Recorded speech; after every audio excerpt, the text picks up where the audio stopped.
अंदर चलो। आओ बेटा, आइए। चलो मेरी बच्ची।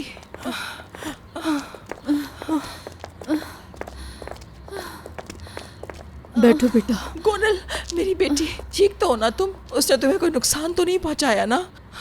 आखिर कुछ तो बोलो। तुम्हें मेरी बेटी कहाँ से मिली?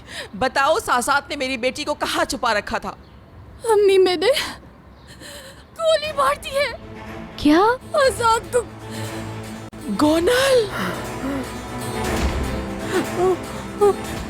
मर तो नहीं गया?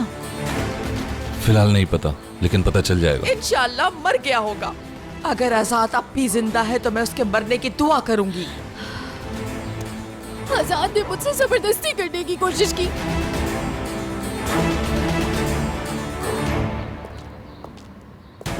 ये क्या कह रही है? साथ ने इसके साथ जबरदस्ती करने की कोशिश की? चुप करो तुम।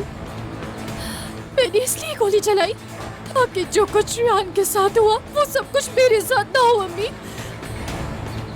मैं ये बिल्कुल बर्दाश्त नहीं कर सकती कि मिरान के अलावा कोई और मुझे हाथ लगाए, और ऐसा हुआ तो मैं अपनी जान ले ऐसा लूंगी। नहीं हो सकता।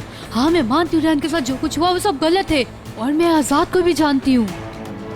वो ऐसा सोच ही नहीं सकता। मैं अच्छी तरह जानती हूँ कि आप झूठ बोल रही हैं।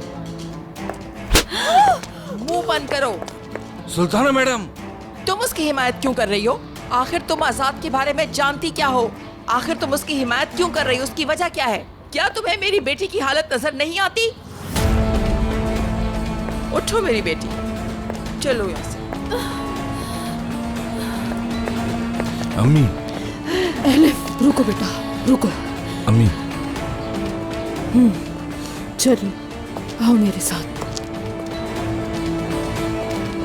बेटा, परेशान मत हो। देखो, वो अपनी बेटी की वजह से परेशान थी, बस इसी वजह से उसे गुस्सा आ गया, और कोई बात नहीं है, सब्र करो। चलो मेरा बेटा, गुस्सा नहीं करो, ठीक है?